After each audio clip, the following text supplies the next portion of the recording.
Speyer, Adrienne von Speyer. ¿Y qué es lo que hace Adrienne o Adriana? Ustedes decidan. ¿Qué es lo que la hace en este sentido tan importante? El hecho de que ella va a desarrollar algo que se llama mística objetiva. ¿En qué consiste esto? Que no parte de las propias capacidades humanas, ¿no?, para entrar en los misterios divinos, sino que ella más bien se abre en un sentido mariano a recibir lo que el Señor le vaya transmitiendo, y ella, por obediencia, porque es una profunda compañera espiritual de Hans Urs von Balthasar, va a dictar lo que el Señor le revela, prácticamente en éxtasis. Y ella le pide al Señor que después lo olvide. ¿Para qué? Para no entrar en cuestiones de vanidad, en lo que está ella realizando. Tuvo también muchísimas visiones, veía a santos, hablaba con santos, con la Virgen, con Jesús, veía la oración de los santos. Ella fue casada 2 veces, enviudó 2 veces, ya al momento de querer casarse la tercera, el Señor le dijo, ya no, hasta aquí. Era protestante, luterana, después va a tener un acercamiento a la Iglesia Católica con von Balthasar, y al momento de ser bautizada y acogida en la Iglesia, todavía las gracias que de por sí ya tenía, ¿no?, se van a disparar mucho más. Entonces, durante muchos años, ella, por ejemplo, en Semana Santa, en los momentos de la Pasión, va a compartir los dolores de Cristo, incluso la muerte mística, la muerte de Jesús, ¿no?, los estigmas que aparecían en su costado. Sufrió bastante de enfermedad, mucho desprecio de su madre desde niña, que hablábamos de la personalidad hace un momento, hasta que al final de su vida hubo como una conversión de su madre hacia ella, una aceptación de todo el maltrato que recibió. Fue doctora, un médico bastante reconocido, nace en Suiza. Y aquí lo que más me interesa no es tanto la presentación, insisto, biográfica o en detalle de Adrienne, sino que nosotros podamos ir entendiendo, irnos acercando poco a poco, ¿no?, a las proposiciones que nos da. Yo voy a seguir este libro de La Palabra se hace carne. Voy a ver si puedo conseguir algunos más, ¿no?, algunos ejemplares que se está publicando Fundación San Juan, y que han obtenido los derechos de la Johannes Verlag, este editorial que editara von Balthasar, también para hacer la publicación de muchos autores católicos. Entonces, yo voy a ir como leyéndoles algunos pasajes centrales o esenciales de Adrienne, y lo que a mí me interesa es que ustedes nada más capten lo que el Señor les dé, ¿no?, lo que les vaya tocando. No se trata de que entendamos un pensamiento, no vamos a hablar aquí de un pensamiento, sino de que ustedes reciban una gracia. La gracia, esta apertura que Adrienne nos presenta. Entonces, este comentario en particular de Adrienne tituló La Palabra se hace carne, y son meditaciones sobre el Evangelio según San Juan, de los capítulos 1 al 5.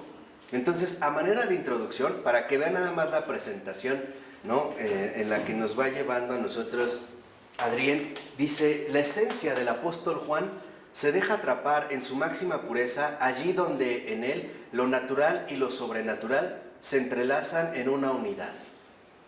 ¿Qué quiere decir este primer punto? Que para Juan, como un verdadero creyente, lo natural y lo sobrenatural no son 2 ámbitos distintos, sino que se manifiestan con una naturalidad propia. Para él lo sobrenatural es natural, y lo natural es igualmente sobrenatural. O sea, para Juan, en ese sentido, ingresando al espíritu de Juan, al espíritu juánico, incluso los acontecimientos más sobrenaturales, para él los vive con absoluta naturalidad. No hay algo ahí que en él se oponga o entre como en un conflicto. Por eso dice que Juan es el apóstol que el Señor ama, de un modo sobrenatural, cristiano y divino, pero también incondicionalmente humano. O sea, en el caso de Juan y Jesús, esto es algo que también nosotros debemos aprender, la relación incondicional en el amor no es que solo Dios nos ama como Dios, sino que Jesús también nos ama incondicionalmente como humano.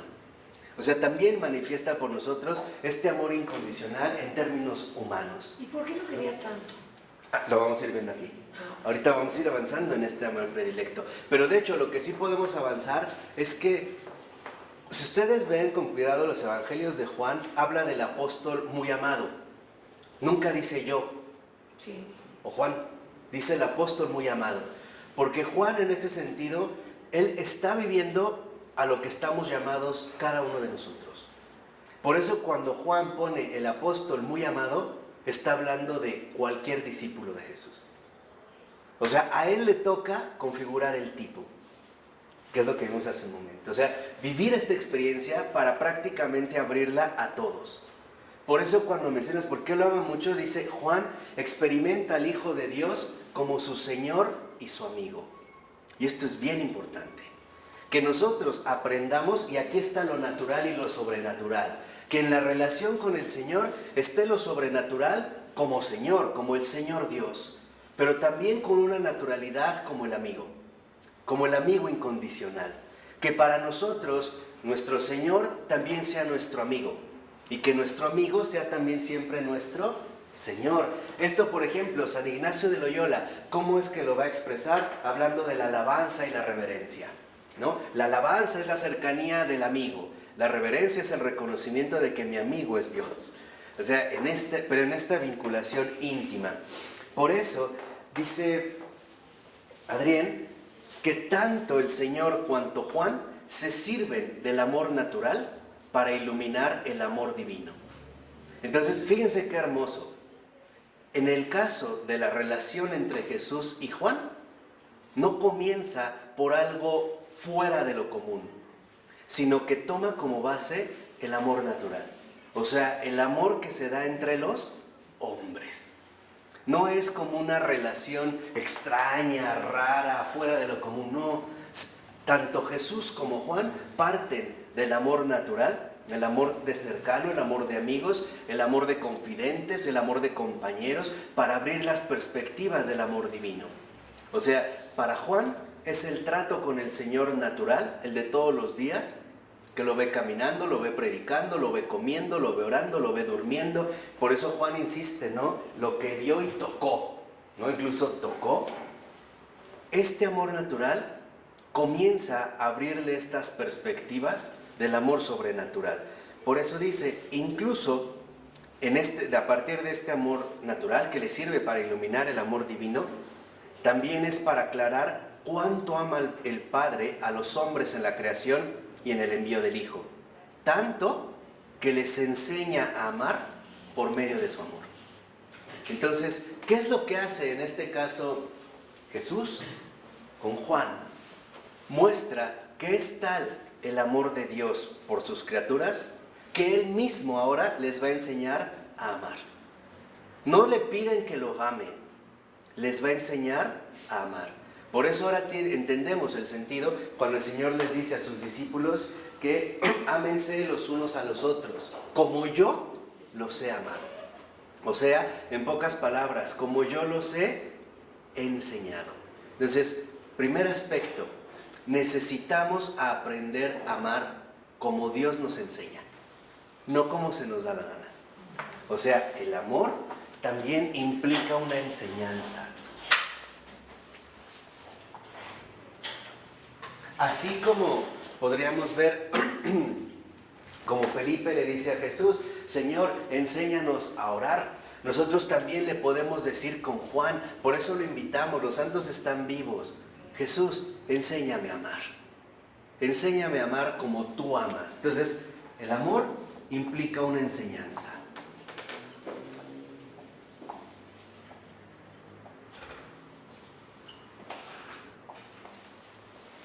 Y esta enseñanza es justamente la que Juan nos transmite. Juan, lo que vivimos, la ha vivido para comunicárnoslas y abrirnos este espacio a cada uno de nosotros, a cada discípulo. Y así como Juan se recuesta en el pecho del Señor, ese lugar lo ocupemos cada uno de nosotros. Por eso vemos cómo en este sentido Juan se ofrece también por nosotros. Lo vemos en la cruz cuando le dice el Señor, María, ahí tienes a tu hijo. Hijo, ahí tienes a tu madre. Si Juan es el que nos abre el camino a esta experiencia del amor, quiere decir que también entonces, cuando el Señor le entrega a María a Juan, y Juan es la experiencia fundamental a la que estamos llamados cada uno de nosotros, quiere decir que también Jesús nos entrega a su madre a cada uno de nosotros. Y nos dice a cada uno de nosotros, hijo, ahí tienes a tu madre, ¿no? Vamos ahorita viendo como en el espíritu de Juan. Por eso dice, el Señor es para Juan a la vez amigo y Dios. Él reconoce en el amigo lo divino y en lo divino la amistad realizada. Entonces, aquí es donde empezamos nosotros a profundizar. Si lo ven, no es un tratado que nosotros pudiéramos ver bajo ciertos argumentos lógicos, ¿no? O discursivos. En realidad, lo que hace Adrienne es transmitirnos en la manera de lo posible, o como el Señor se lo transmite a ella, la experiencia profunda del amor divino. En este caso, apelando precisamente a Juan. Entonces, Juan ve en el Señor a su amigo. Y al ver a su amigo, ve a su amigo, en su amigo lo divino. Y lo divino lo ve en la amistad realizada. Entonces, en un primer momento podríamos decir, el amor implica una enseñanza. ¿Cuál es la primera? La amistad realizada. Y entonces nos haremos nosotros una pregunta. ¿Realmente hemos realizado esta amistad con el Señor o no? Véelo en el modo más natural. ¿A quiénes les llamas amigos? ¿A quién consideras tu amigo? ¿Y por qué? ¿Bajo qué motivos? Entonces, lo primero a lo que nos lleva Juan es a establecer esta enseñanza, esta amistad realizada. Dice, y ahora el Señor se sirve de esa amistad para abrirlo hacia todas partes. O sea, cuando nosotros establecemos esta amistad con el Señor se sirve de esta amistad para abrirnos hacia todas partes y regalarle lo extremo y supremo en visión dentro del amor de Dios que a un hombre puede llegar a serle participado. O sea, la experiencia del amor de Juan es la experiencia máxima que a un hombre se le puede otorgar. No hay experiencia mayor de este amor divino, que es la experiencia del amor de Juan. Y entonces, esta amistad realizada nos llevaría a nosotros a un segundo ámbito, a la participación. A la participación del amor de Dios. Ir precisamente por los senderos más pequeños. Y dice, pero, puesto que esa visión confluye a partir de la amistad, esta amistad nunca se vuelve algo teórico, algo abstracto, sino que conserva, dice Adrienne, conserva esta amistad su plena naturalidad también en el éxtasis más alto. Conserva algo de aquella naturalidad que poseía la relación de Adán con Dios antes de la caída. O sea, ¿cómo nos vamos a dar cuenta de esta participación? Cuando aparece en nosotros una naturalidad.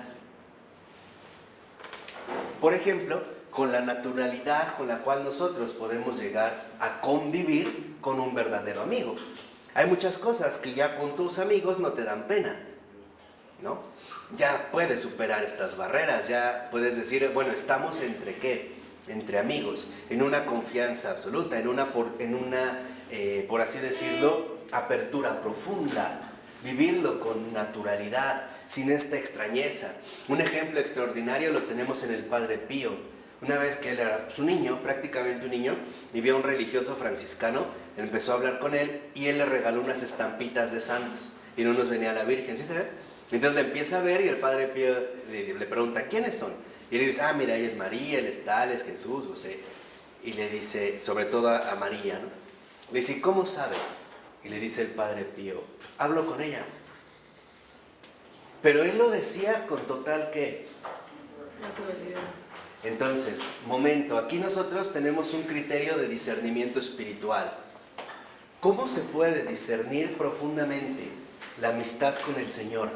¿Qué tanta naturalidad hay? Por ejemplo, cuando alguien lo pone así como que entra en éxtasis y los ojos en blanco y así cuestiones extrañas, no es así. No está afianzada en el amor. Se ve con total naturalidad. Cuando el capuchino le dice al Padre Pío de niño, ¿tú la ves? Dijo, sí, hablo con ella. Y le dice el Padre Pío al capuchino, ¿usted no? Y le dice el capuchino, no. Y le dice el Padre Pío, usted es bien modesto. O sea, para él era algo totalmente ¿qué? Natural. Natural. en esta naturalidad. Por eso es que cuando el Señor ahora entendemos por qué decía, no hay amor más grande que el que da la vida por sus amigos. En esta realización del amor, no olviden esto, de verdad, la naturalidad. El trato con Jesús natural, con el amigo de los hombres, ¿no? Me van algunos padres de la iglesia. Simpático. Sí, en esta simpatía literal, en esta ordenación de simpatía natural. Si ustedes lo ven, las relaciones que el Señor mantiene con sus santos y de las que hemos tenido noticias son relaciones bien naturales, ¿no? O sea, por ejemplo, cuando se le aparecía a un santo, este santo siente la alabanza y la reverencia, es su amigo y su Señor, pero no entra en algo ahí extraño, empieza a rodar o a vomitar, no. Es como una naturalidad, ¿no? Con una transparencia profunda. Por eso dice ahora Adrián, que esta naturalidad es algo tan sano que le permite al apóstol experimentar de un modo perfectamente natural las cosas más sobrenaturales, de sentirse en el amor del Señor como en el lugar más placentero, y a partir de allí hacer por amor todo lo que el amor le muestra y revela. O sea, ¿cuál es el ámbito profundo del amor? La naturalidad. Ya no hay extrañeza, ¿no? Esta naturalidad libre, vamos a agregarle aquí, libre de extrañeza. Ya no. Ya podemos llegar con el amigo hablándole literalmente de tú a tú. Lo que me ocurre, lo que anhelo, lo que deseo, lo que me inquieta, lo que me mueve, en un trato ordinario. De tal manera que entonces el amor se va a concretizar de manera natural en la amistad realizada. Ya no hay algo así como solemne, como si fuera algo extraño, de el Señor me arrebató en una situación rara y entonces... No, es como... Te queda claro, como cuando hablaste con alguien, ¿no? Cuando tú ves ya realmente a un amigo, te alegra el verlo. No te llena de extrañeza la relación. No, lo vives con una profunda naturalidad. Entonces dice a continuación, de algún modo, Juan es un hijo del Señor. Le obedece como un hijo a su padre. Se deja conducir. No conoce alegría más grande que estar junto a su padre, testimoniar de su amor y considera la cosa más normal recibir y acoger el amor del Padre. Ahí está el secreto de esta naturalidad. Esta naturalidad libre de extrañeza consiste en recibir y acoger el amor del Padre, como lo más normal del mundo. No como lo más extraño, sino donde lo más natural se presenta como la recepción del amor del Padre. El realmente sentirse amado, vivir como el Hijo amado, el que se deja conducir, el que se deja guiar, el que se deja en ese sentido también llevar. Dice Juan, experimenta el amor como un regalo de la gracia. Es un regalo. Y esa es la naturalidad. En Juan no había en ningún momento una conciencia clara de he hecho estos méritos, lo merezco, o he realizado tantas cosas. No, para Juan era clarísimo que el amor del Padre era un regalo, no era un mérito que nosotros pudiéramos arrebatarle, era un regalo. Y por eso es esta naturalidad, como la naturalidad profunda de esta naturalidad de decir, ¿y cómo no si Dios es bueno? Con naturalidad, con sorpresa, ¿no? Como algo que realmente me sorprende y al mismo tiempo no me sorprende. Aquí yo ya voy a insistir más en las sutilezas del espíritu, ¿eh? Como algo que me sorprende lo que Dios hizo, pero al mismo tiempo digo, y claro, pues era Dios. ¿Cómo no? Aquí no, me sorprende y no me sorprende. Quedo como atado a esta situación. Por eso dice ahora, este regalo también Juan experimenta que implica la exigencia de donar toda la vida. ¿Qué es lo que hace Juan? Por eso vemos cómo Juan, y no es casual, es el único que está con el Señor en la cruz. Lo veremos un poquito más adelante. Y también veremos por qué le permite la visión del Apocalipsis y por qué comerse el libro.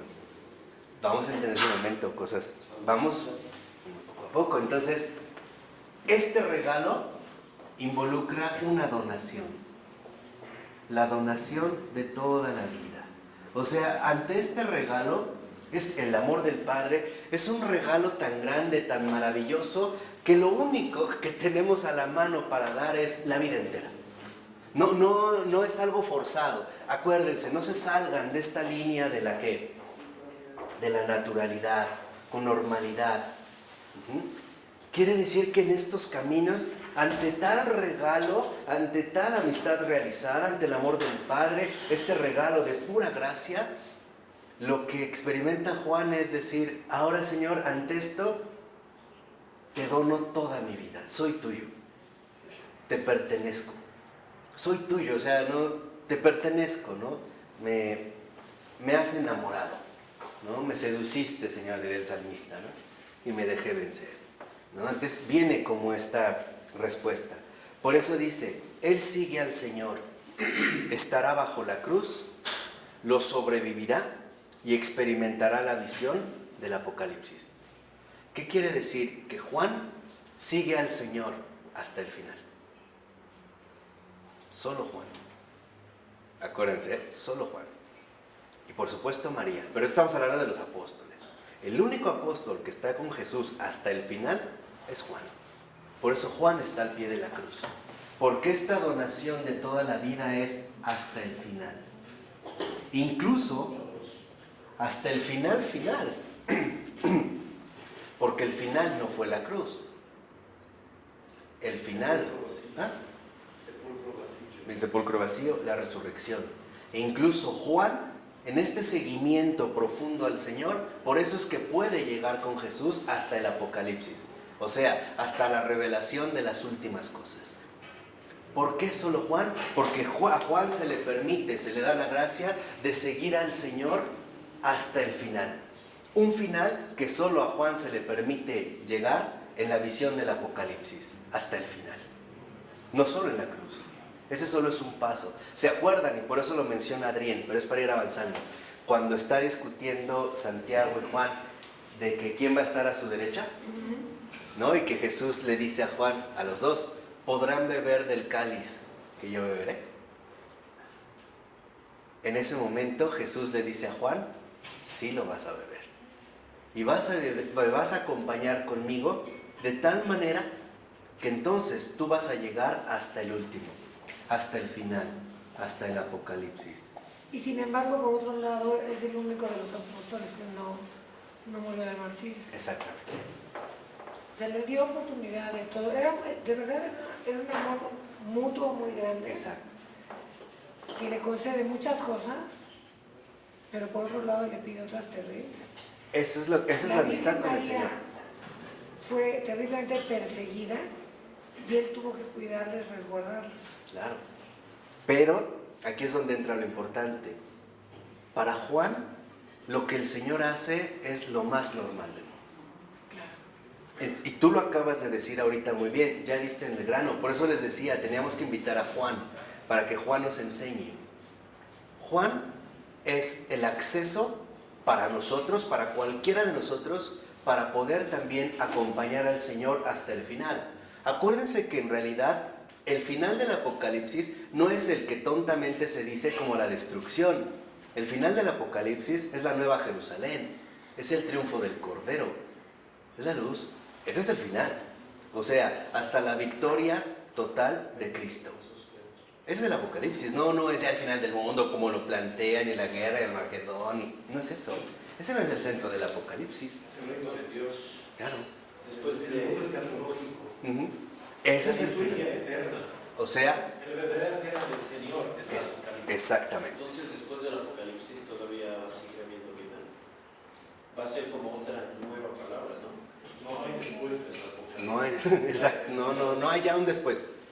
O sea, el final es ya el reino de Cristo. Cuando Dios ya es todo en todos. Es el Cordero ya vivo, ¿no? Que ha, en este caso, precisamente triunfado. Por eso ahora fíjense. Pero los límites entre la alegría en el amor y la dureza en la exigencia no son algo esencial para Él. Porque le ha regalado para siempre toda su vida al Señor. ¿Cómo Juan pierde de vista literalmente la dureza de las exigencias y también la alegría, el gozo de las alegrías? cuando sabe que le ha entregado su vida al Señor para siempre. Ya Juan ya no depende de él, ya está completamente en manos del Señor. Ya no. Él ya, estos límites que nosotros podríamos todavía percibir, para Juan ya no son un límite. Ya ha superado los límites habituales en los cuales usualmente nos podríamos mover. Juan ya no. Juan ya vive en el amor sin límites. Ese es el amor. Sé que ahorita puede sonar como muy llamativo, pero insisto, en realidad Juan es la puerta a la cual nosotros estamos invitados. Es más, hemos sido convocados a ingresar. Por eso, ese es el corazón del Apocalipsis. Yo no sé por qué se ha hecho esta versión como negativa, rara, como destructiva. El llegar hasta el final es acompañar al Señor hasta su triunfo definitivo. O sea, hasta esta consumación del amor sin límites, que Juan ya empieza a experimentar desde aquí. Por eso dice Adrián, cuando Dios Padre le hizo a Adán el don de Eva, fíjense la conversación, ¿no? Le regaló una amiga, una compañera en el amor, una suerte de segundo yo. ¿Se acuerdan que la primera expresión de Adán es, esta sí es carne de mi carne? O sea, esta sí es como yo, ¿no? Hay un acompañamiento. Dice, si bien Juan nunca puede ser el alter ego del Señor, o sea, este es igual a mí, pues no es Dios, él es no obstante hasta cierto punto un compañero del Señor, su acompañante, su ayudante, su escucha. Aquí hay 3 características bien importantes de lo que implica la enseñanza del amor. ¿Qué es lo que también el Señor está buscando? Acompañantes, primera, ayudantes y escuchas. O sea, personas que estén dispuestas a acompañarlo hasta el final. Hasta el final. Segunda, que estén dispuestas a ayudarle en todo momento y en toda ocasión. Y tercera, que estén dispuestas a escucharle. Y esto es lo más difícil para nosotros, escuchar al Señor. Escuchar lo que realmente el Señor tiene que decir o quiere transmitir. Porque la verdad es que le hablamos mucho, pero le escuchamos muy poco. De hecho, no le escuchamos, le hablamos y le hablamos y le hablamos y le escuchamos. Entonces, Juan, fíjense, en ese sentido, en esta figura, en este acompañamiento, nos está ya enseñando desde ahorita cómo se ama. ¿Cómo se ama? Acompañando. ¿Cómo se ama?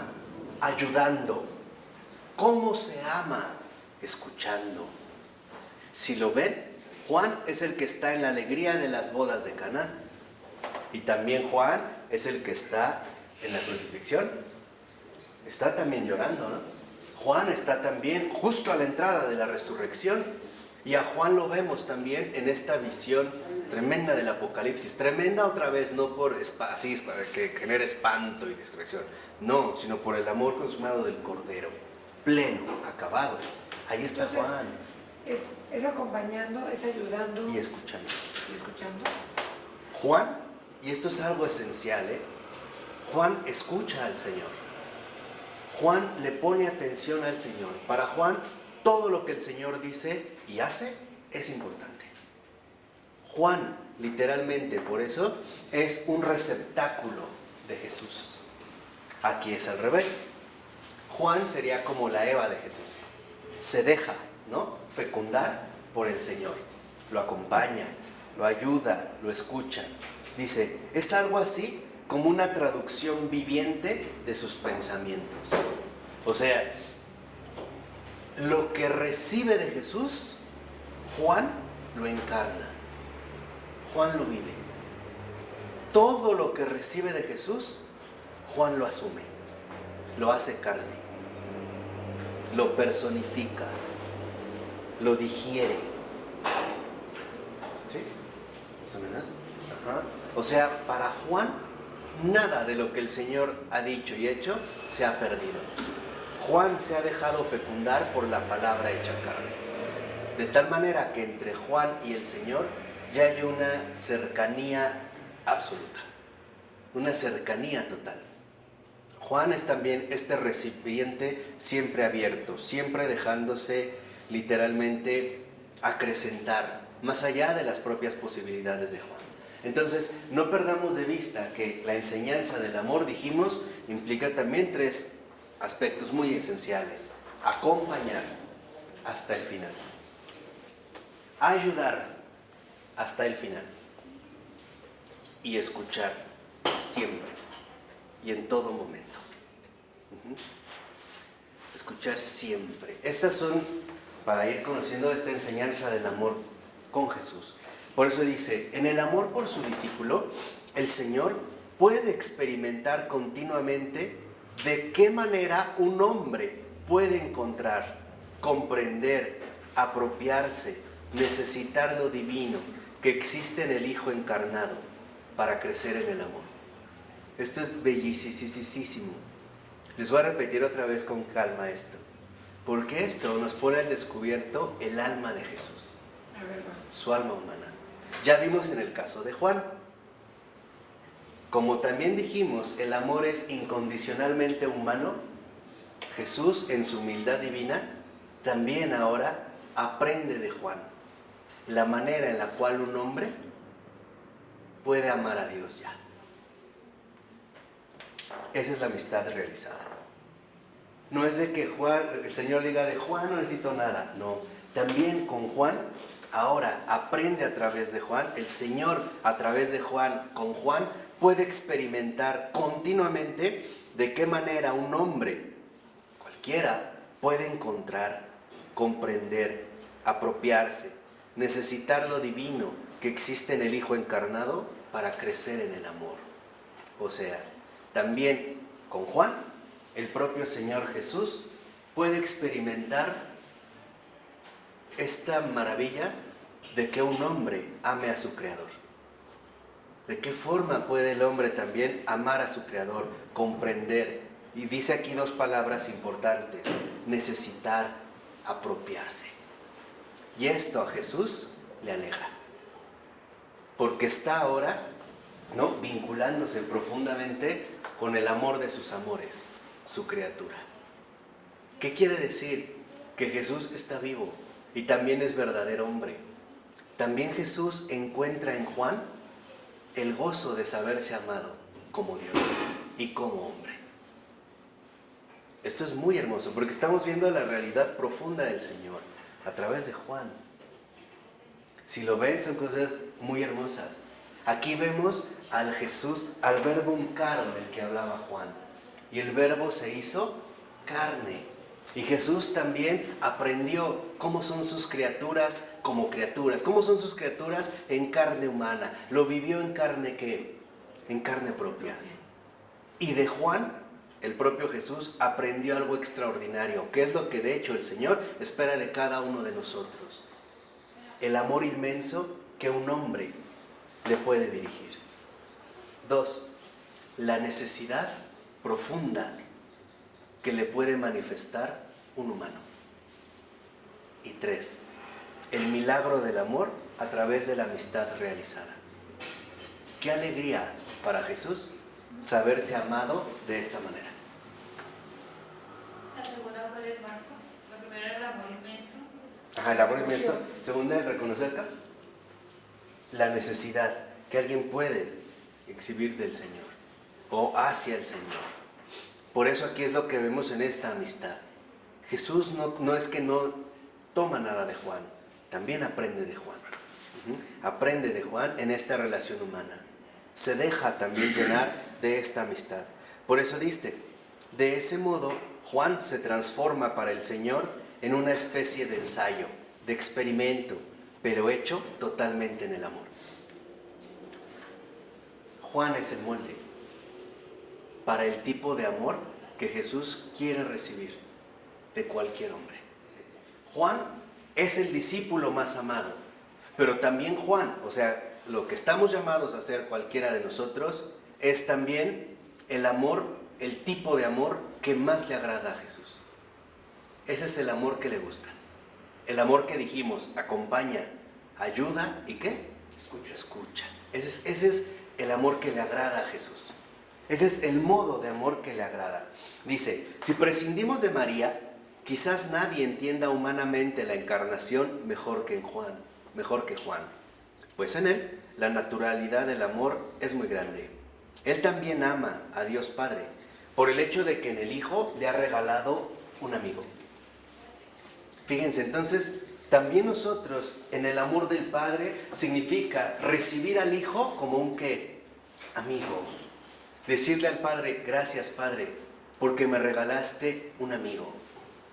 Lo pusiste a mi nivel, por así decirlo, a mi alcance. Le puedo hablar de tú a tú. Incluso Él conoce mi realidad humana profunda. Entonces, agradecerle al Padre el don del Hijo, la amistad incondicional del Hijo. Dice, no solo un ejemplo le dio, no solo un maestro, no solo un Señor y Dios, sino el amigo cercano. ¿Qué es para Juan muy importante en el caso del amor del Padre? Que el Padre no envía al Hijo solo como un maestro, intocable, inalcanzable, como un Dios sin Señor ante el cual todos nos postramos y caemos como fulminados. No, sino que nos dio un amigo, y un amigo cercano, un amigo que comprende, un amigo que en efecto entiende. Dice, no solo un soberano, sino un hermano. Entonces, si lo ven, esta amistad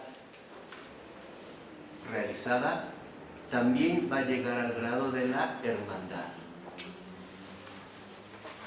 También Dios, Hijo, el Verbo encarnado, se deja sorprender por sus criaturas. Y en el propio Evangelio está. Cuando dice Jesús se sorprendió, ¿no? Y dijo, qué grande es tu fe. Oh, Jesús se llamó la atención o se alegró, o vio. Se deja también sorprender. Por eso dice, no solo aquel que sobresale en todos los aspectos, sino aquel con el que se puede compartir todo en simplicidad de corazón. Aquí es donde entra este aspecto central. La hermandad ya con el Hijo es un Dios, es un amigo, es un hermano.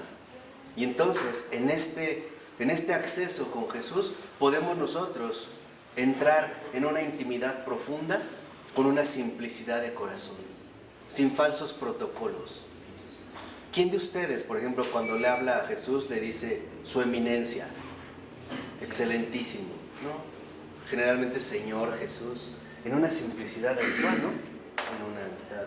Oh, soberano, Señor, omnipotente, del cual, no, como que a veces esos artificios, los musulmanes hacían, ¿no? Suelen ser como extraños. ¿Por qué? Porque entonces no están viviendo una amistad profunda, ¿no? Y tratan de llenar este vacío con nombres sobresalientes. además te alejan. Exactamente, lo muestra Cuando te da cosas buenas hasta le dices, ay, hasta te estás burlando de eso. en algo así en particular. Por eso dice a continuación, en él, fíjense, en él Juan ahora percibe cómo se trabaja para Dios, pero también cómo se reposa en él. Entonces, ¿qué también nos enseña Juan? Cómo se trabaja para el Señor, pero también cómo se reposa en él. De tal manera que en la enseñanza que nos va dando el amor de Juan, con Juan, es una enseñanza que también nos muestra, en primer lugar, que hay que trabajar para el Señor, pero también dejarse consolar por el Señor. Hay momentos, esto ya nos los había dicho Ratzinger, los tiempos, ¿no? Cada cosa tiene su tiempo, su ritmo. Hay momentos para trabajar, pero hay momentos para descansar. Hay momentos para ayunar, hay tiempos para comer. Entonces, Juan percibe en Jesús cómo se trabaja para Dios, pero también cómo uno se deja consolar por Él. Dice, cómo se adora a Dios, pero también cómo se ama al prójimo. Cómo se recibe la fe de Dios, pero también cómo agradeciéndola se la ha de regalar a Dios. Sí, cómo se recibe de las manos del Padre el regalo del Hijo. Y cómo se restituye el Hijo al Padre en la amargura de la hora de la cruz. Todo esto lo experimenta Juan. Y es también la experiencia a la que estamos llamados nosotros a compartir. Por eso dice, además, cuando quería hacer descender fuego sobre Samaria, ¿se acuerdan? Que dice, Señor, ¿quieres que hagamos caer fuego? Dice, eso era ya un saber pleno, sobre el poder que Dios da a los creyentes. Entonces, Juan, en este sentido, también menciona esto porque él ya tiene la certeza absoluta del poder que Dios otorga a los creyentes. Dice, ya entonces, Juan no necesitaba esa prueba para creer. Juan ya creía en Jesús. No necesitaba eso para creer. Él ya creía. Para él, el hecho de hacer descender fuego del cielo hubiera sido de lo más que normal. No hubiera dicho, oh, sí cayó, Sí, no, lo pedí y sí llegó. No, hubiera sido de lo más normal.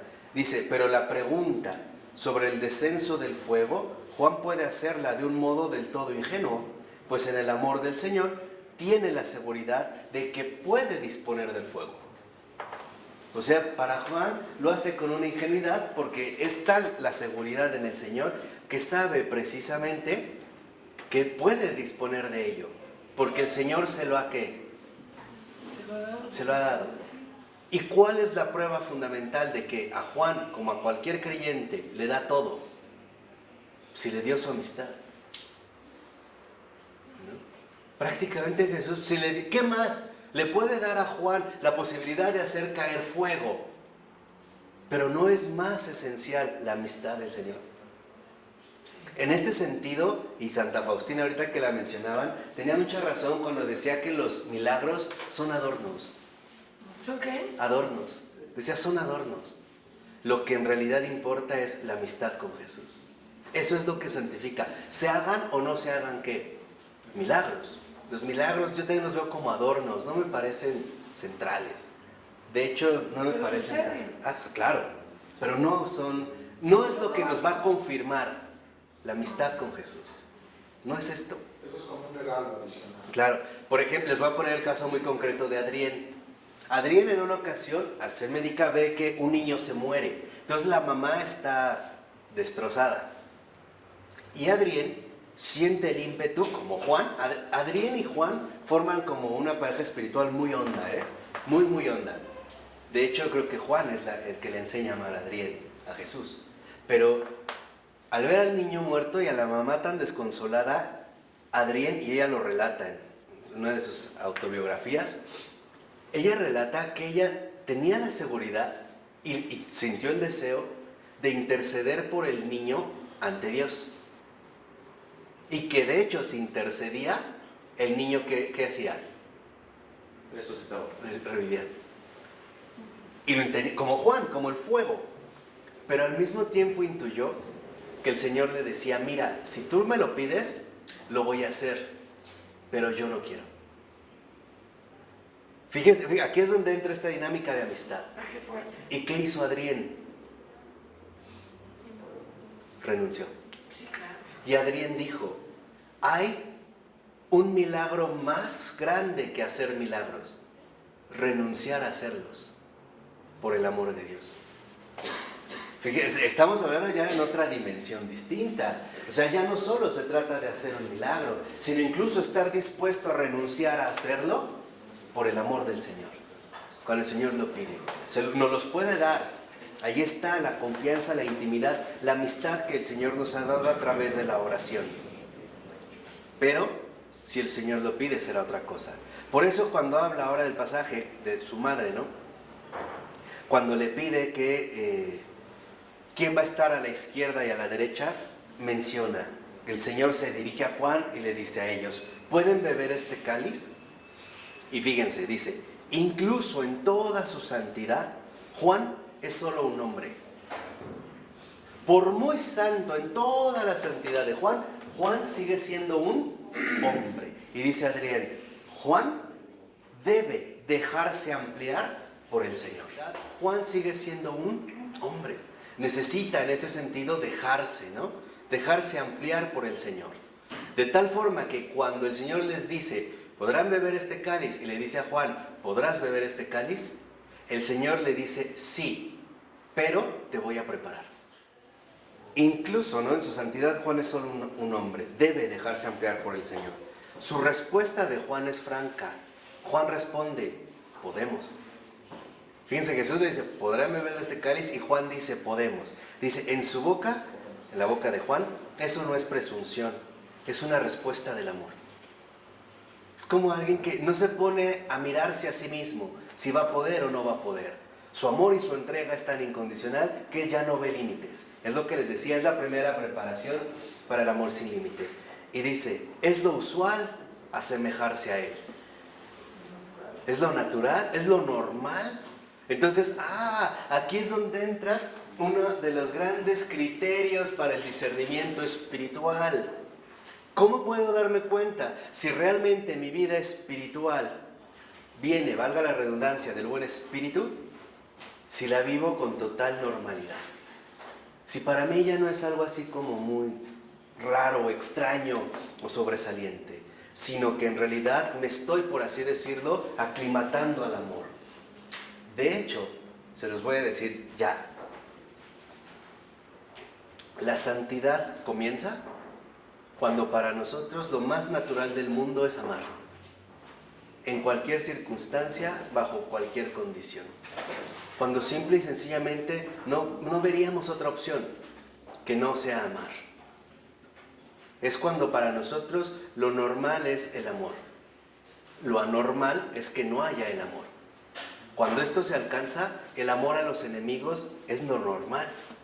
Ya no lo vemos como una cosa súper rara, no. Decimos, claro, de hecho sería lo más que normal. Juan, vean el razonamiento de Juan.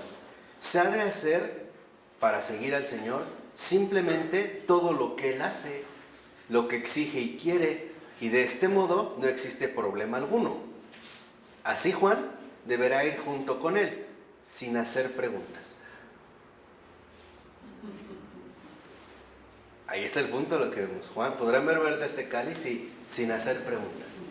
O sea, el Señor lo ha aceptado, pero sin hacer preguntas. ¿Por qué? Porque el cuestionar iría contra la esencia misma de la amistad. Porque cuando uno realmente vive la amistad, uno no cuestiona. Les pongo... No, estoy hablando de la esencia profunda de la amistad de Cristo. No hay cuestionamientos. O sea, si por ejemplo el Señor te dijera, ve para allá, entonces, ¿para qué? No, ahí no entra. O sea, si estamos hablando de esta esencia profunda, sin preguntar. Es cuando ya se indaga, ¿no?, de manera profunda en este camino. Por eso ahora fíjense, camino a la última cena, a la cruz, a la recepción de la Madre del Señor, hacia los hechos de los apóstoles, hacia la tarea de los evangelios y de las cartas. ¿Cómo lo prepara Jesús para llegar hasta el final? 1, caminando con Él a la última cena, caminando con Él a la cruz, caminando a la recepción de la Madre del Señor, caminando hacia todos los hechos de los apóstoles, caminando hacia las tareas de los evangelios y finalmente caminando hacia las cartas. Toda la vida de Juan es su preparación. Las cartas que escribe, ¿no? La primera carta de San Juan, la segunda carta de San Juan. ¿Por qué? Porque el camino que ha asumido Juan es un camino que debe empezar pronto. Por ello no es casual que sea el apóstol más joven. Esto nos deja una gran enseñanza. A Dios hay que empezar a amarle lo antes posible. Quédense con esto de Juan. A Dios hay que empezar a amarlo lo antes posible. Mientras más jóvenes, mejor. De tal manera que el recorrido sea mayor. Por eso dice, hacia las dolorosas dificultades de las que habla la tercera carta. Es un continuo más allá y un continuo ser expandido dentro y hacia tareas siempre nuevas. Aquí está el otro detalle. ¿Cómo puedo darme cuenta si estoy siguiendo a Jesús? Por las tareas siempre nuevas que me va exigiendo. Tareas siempre nuevas, sin preguntar. Ya no cuestiono al Señor para qué o por qué. La intimidad, la amistad realizada es tal que lo único que yo sé, y es lo que ocurre entre Juan y el Señor, que todo brota del amor y se dirige al amor. Todo está, es una palabra que utiliza Adrián, todo está en este cerco del amor. Ya nada está fuera del amor. De tal manera que lo que se realiza ya no lo cuestiono. Esto entre nosotros a veces es lo que precisamente empieza a generar las intrigas. No sé, Ronnie, préstame las llaves de tu coche, ¿para qué? ¿no? Se va, así es como saliendo de este cerco. Dice a continuación, y la última tarea, el Apocalipsis, manifiesta que entonces el Señor realmente asentó a Juan en su esencia, en su perfil. Puede beber el cáliz.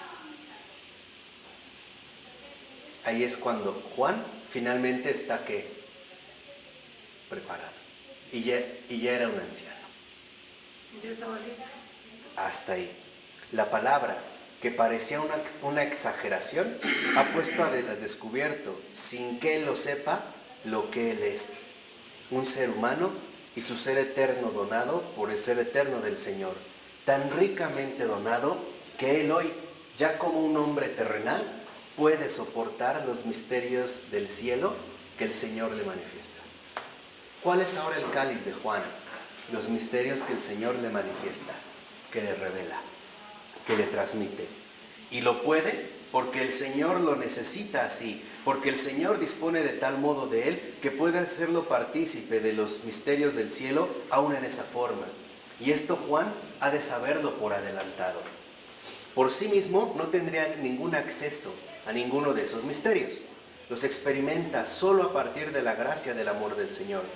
Y precisamente su amor personal al Señor, y solo Él acentúa en el Evangelio el hecho de ese amor especial, lo hace capaz, más que los demás, escuchen, para regresar luego de la visión del Apocalipsis, otra vez a los estrechos límites humanos y no reclamar para sí ningún otro lugar que el que poseen los demás apóstoles. ¿Qué quiere decir esto? Que a pesar de que Juan es portador de una predilección especial, no se enorgullece. Él no reclama, a pesar de que se le revelaron misterios que a ningún otro apóstol se le revelaron, Juan no pide un lugar especial entre los que apóstoles. ¿Y esto dónde se empieza a ver? ¿Recuerdan que en el momento de la resurrección sale corriendo Juan y Pedro? ¿Quién llegó primero? Juan. Pero no entró. Él no quiere arrebatar lugares. Por eso le da literalmente lugar a Pedro. Por eso deja pasar a Pedro. Juan, a pesar de que vio lo que nadie más, muchísimo más que San Pablo, no hay ningún otro apóstol que se le compare con Juan. Y fíjense, no hay ni siquiera ningún otro apóstol que haya sido tan amado como Juan. Juan no se quiere reservar este lugar para sí. Juan vivió con el Señor la amistad realizada para invitarnos a cada uno de nosotros a caminar en la enseñanza del amor. Pidámosle al Señor que nos conceda esta vivencia del amor, que nos enseñe a amar con Juan. Esta es solo parte de la introducción, ¿eh? Después Adrián va a ir versículo por versículo. Por ejemplo, el primero va a empezar 1:1. En el origen era la palabra, y la palabra era junto a Dios, y Dios era la palabra. Y el Señor le revela, acuérdense cuando hablamos de que es palabra viva. Lo que hace el Señor con Adrián es mostrarle algo de la vida de esta palabra. No sabe decírselos de otra manera, pero la vida de la palabra, la vida eterna.